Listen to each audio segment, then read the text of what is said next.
Hey guys, theryanplummer here, and I am bringing you the Week 9 team builder for the Orange League. We're facing off against Los Angeles Doduos. The biggest match of the season for us, simply because if we lose this match, we can't make the playoffs. If we win this match, we have a decent chance of making the playoffs. Then we just need LA to lose and for us to finish with higher differential. The way the differential is right now, I believe LA is at +4, and we're at 0, plus or minus 0. So if we beat him by 2 or more, we'll be tied in differential. And we need to win this, because if we lose this, we lose the head-to-head against LA, which means there's no way for us to make the playoffs from that, and we would lose the head-to-head against Atlanta, which would cause us to lose the tiebreaker against them, so there would be like no way that we could get in. We have to win our next 2 matches, but if we win our next 2 matches, there's a very good chance that we will end up making the playoffs, depending on what happens, because then we would need LA to lose to Bhutan, and Bhutan has been pretty solid this season. LA beat them last time, but we'll see what happens. Really gonna need LA or Bhutan to pull through for me there, or if Atlanta loses their last 2 games and we win our last 2 games, there'll be 1 loss behind us, and we'll make the playoffs. So absolutely must-win battle, but this guy's team is really, really good. He made some roster moves midway through the season through trades and free agency that just jacked up his team. One of the roster moves he made is that he dropped his Mega, who did he have? I forget. He dropped his Mega and picked up Mega Charizard X, which is a huge threat and a great mod in this format. He made a trade for Gouge, he made a trade for Skarmory, a couple of Pokemon that just really hurt my team a lot. So, like, those are the big mons that I have to look out for, and Raichu as well, because now that I have Raikou, he brought Raichu last time, expecting electric type attacks, and knowing that I have Raikou now will allow him to be able to use Lightning Rod against Skarmory, and just really mess me up, as well as I think he has another flying type, but I can't remember right now. I don't have the team in front of me, sorry. But he's got a very threatening team, so I have to have certain Pokemon in place to be able to counter his Pokemon, as well as Pokemon to kind of move forward in my attack. So the first Pokemon that I'm bringing is none other than Fortress. Fortress has been to almost every game, and it thrives in setting up Stealth Rocks and Rapid Spinning, Volt Switching, stuff like that. Just a simple set with Stealth Rocks, a Rapid Spin, Volt Switch, but this week I am going to bring the Hidden Power Ice. The reason being is that he only has 2 Defoggers on his team, Skarmory and Gliscor. If he doesn't bring the Skarmory, he'll probably put Defog on Gliscor. He did that last week. That means he can't be Poison Heal, but regardless, he has done that before, so I'll definitely be on the lookout for that. But if he does bring that, then Fortress can actually beat Gliscor one-on-one with Hidden Power Ice. And if he is the Defog variant, he doesn't have Poison Heal, I think it'll work out even better. I think I can 2-hit KO maybe? Maybe not 2-hit KO. But I'll be able to stall him out, and if he is, like, with Poison Heal, especially defensive type of thing, he doesn't have the Defog, then it doesn't really matter anyway, because I'll be able to get my rocks up, and he'll have to switch someone in to Defog them. I don't expect him to bring Defog on Gliscor, because having the Skarmory baits me to use an electric type attack to try and take down the Skarmory with either Raikou or someone else, and then he can switch in Raichu to eat the Lightning Rod and boost his special attack, I think it's special attack, yeah, special attack. But just in case he does decide to bring that, because he has other electric type weaknesses as well, I have Fortress with the Hidden Power Ice. It also scares out Aromatisse if he doesn't know that I have the Hidden Power Ice and thinks I have Gyro Ball, because he did bring the Aromatisse last week, and he has brought it in the past. He brought it to our last battle. It's done well for him. It kind of wishes and heals up very effectively. So I have measures for that, as you'll see. But my second Pokemon is none other than Whimsicott. The reason I have Whimsicott is that for the Charizard X, you said Mega Garchomp. That's what it was. You said Mega Garchomp. And this Whimsicott, a similar Whimsicott set worked really well against Mega Garchomp. This Whimsicott set is going to hopefully deal with the Mega Charizard X. If he can't switch into it fearing the Leech Seed or possibly the Toxic, because if I get that, then I can start setting up subs and sub-stall him. If I get the Leech Seed up and the Toxic, which I did in his Mega Garchomp before and it worked really well, I can totally just like keep stalling him out with Substitute until he goes down. Whimsicott is probably going to wait to come out until Charizard X comes in, or until I feel like something major, it's like my last Pokemon, or something major comes in where I have to switch it in. It's one of my main Mega Charizard checks. Even if I don't get the Leech Seed, I can still like sub him decently well, get a couple up, he'll be taking recoil damage. My goal is to try and force him to, after recoil damage, to have to Roost if he has it, and when he does that, that's when I'll get the sub up and be able to Leech Seed, and then keep going along with that. I also have Moonblast for in case I get behind the sub, he decides to switch out, something like that. It deals damage to his Mega Charizard too if I'm about to go down, something like that. I'm behind the sub and I need to put extra damage. I have the Leech Seed, I have the Toxic up, and just stall him out. This thing will work really well if it's his last Pokemon, so he can't switch out of the Leech Seed, he can't mess with that. But I think Whimsicott is going to put in some work against this Mega Charizard, and it can also do a decent amount to, you know, other Pokemon, Toxic Stall the rest of his team. Next Pokemon is Crocodile. Bandit is back, and I'm running the standard Choice Scarf Moxie, because it has worked really well in almost every battle I've brought it in.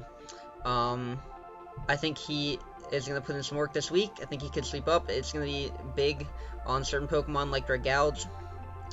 It'll help me to take down some of his bigger threats. It can deal with the Mega Charizard. I have enough speed that if he's Adamant Dragon Dance, I'll be able to outspeed after he gets one Dragon Dance up. If he's Jolly, I won't with a Scarf. But, and then Earthquake, I believe, is very close to an OHKO if he's Mega. If I have some prior damage off, then I can OHKO him. And obviously he can't switch into a Stone Edge, or he'll just get destroyed if he hasn't Mega Evolved yet. Thunderfang is there because I needed the last coverage move. Crunch wasn't really doing a whole lot to like the Pokemon that I would have needed to hit. And Thunderfang hits his Suicune really well, and it hits his Skarmory like the best out of all his options. It doesn't do a lot to either, but it's the best option I have for those Pokemon if I know he's going to switch it in, and maybe if they're at, you know, a lot lower damage, then we can hit them, maybe get the kill, get the Moxie Boost. If we have a Moxie Boost, we'll do more. It was the best option I had for that last slot. Next Pokemon is none other than Raikou. I needed Raikou this week because he has that Skarmory, he has that Suicune, and Raikou can match up really well against both of those. I'm running Choice Specs this week because I'm fast enough to outspeed a lot of his mons.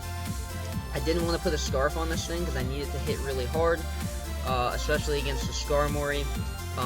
Hidden Power Ice for Dragouge, it'll hit really hard as well. And then I have Aura Sphere and Thunderbolt. I decided to bring the Aura Sphere set this week because I know he's going to try and switch in to the Raikou. So if he has a Skarmory in and he has a Raikou, he's going to switch Raikou in. If he thinks I'm going to go for an electric type attack, if I can use Aura Sphere, I believe Aura Sphere is either a 2-hit KO or really close to a 2-hit KO on Skarmory, and it is a 2-hit KO on the Raikou, who can't really do anything back to me. And I can kind of bait that switch in there. So I wanted that was my best coverage move, and it also hits, you know, Weevil really hard, who I don't hit very hard with any of these moves. I can OHKO Weevil. I think everything else is a 2-hit KO. And I just want to get as much damage off on his team as possible, kind of switch into Momentum Mons, stuff like that. Next we have none other than Latios. I felt the need to bring Latios this week because of the Dragouge, and because it deals with Mega Charizard X to an extent as well. I know he has a Weevil, and that is a huge problem for my Latios, and that's going to cause some like switching around stuff, shenanigans to kind of happen. Unfortunately, Latios is going to be either a big liability or a big success, because I believe I OHKO a Dragouge with a Draco Meteor with this set, Life Orb set, even if he's like Assault Vested, I believe. If not, I can kill him after another one, so he can't switch into it. I have Thunderbolt for the Skarmory. I have Psyshock for basically like everything else, and then finally, as a final Weevil check, if I really feel like he's baiting me into the Pursuit trap, Pursuit doesn't kill with the amount of HP investment I have, and with the speed investment that I have, if I don't switch out. So, if I think he's going to go for the Pursuit and I'm at full health, I'm going to go for the Hidden Power Fighting, which will OHKO the Weevil if he's not stashed. And, if he goes for the Pursuit, it'll work. If he goes for the knockoff, then I lose Doduos, which is why it's a huge risk, but I felt the need to kind of have that out, just in case it gets, like, late in the game and I have 2 Pokemon left and he has 1, something like that. Or if I really feel like he has the Pursuit, like he's purposefully bringing Weevil in when he thinks I'm going to go into Doduos, stuff like that. The speed is basically enough speed to outspeed Max Speed Jolly, I believe it's Max Speed Jolly, Mega Charizard before he Dragon Dances, and then the Draco Meteor will kill the Mega, and the Thunderbolt will do a ton of damage to non-Mega, if he decides to switch in. I wanted to go with the Life Orb because I didn't want to be locked into any of my moves. I felt that having the coverage was really important for me. And last but not least, we have none other than Mega Venusaur. Mega Venusaur is really because it gives me a switch into Aromatisse that can threaten Aromatisse out. Because I do think he'll end up bringing the Aromatisse. It does kind of do like a good amount of work on my team in the sense that he can heal Bellow my status away. He can wish into other mons. That was what stopped me from stalling out his Mega Garchomp last time, is because he could just wish into it with the Aromatisse, and there wasn't going to be a whole lot I could do. But he will, I'm expecting that, and then Mega Venusaur is also just a really good defensive mon, as like a pivot or anything like that. If he is +1, I don't believe he can kill me with Flare Blitz, or maybe it's if he's just regular, like he's not +1, I don't think he can kill me with Flare Blitz. For the Mega Charizard, that's why I have Roar, to roar him out, and then Giga Drain, Sludge Bomb, and Synthesis are just standard set moves. Sludge Bomb does a ton of damage to Aromatisse and the rest of his team, and then Giga Drain for things like Suicune, and stuff like that. I have Synthesis for Recovery, naturally, and then Roar will also help for things like the Skarmory, which can come in and hit me hard, and I can't do anything back to it as well. So that's the team this week. I fully expect him to probably bring either... I believe he'll bring the Dragouge, because I think he knows it matches up really well against my team, and it gives him a big check to Whimsicott. I think Mega Charizard X is definitely coming. I think he'll bring either the Skarmory or the Gliscor. I think he'll bring, probably, end up bringing Suicune. And then I think he will bring Weevil and Raichu. I think that's 6, right? I don't know, I lost count. But some combination of them. Because all of those things can match up really well, and he can synergize well with my team that way. His team is really, really good, and this battle is making me really nervous, especially since, you know, there's a lot of Pokemon that can, like, I could lose and not be able to recover from losing those Pokemon. But I do think this is the best team that I have to beat this team, and it's one of my most well thought out teams, I think, of the season. So, if my fingers are crossed, I hope your fingers are crossed too. Be wishing me good luck, because this is going to be a really tough battle. Thank you guys for watching the video, and I will see you guys when we get there.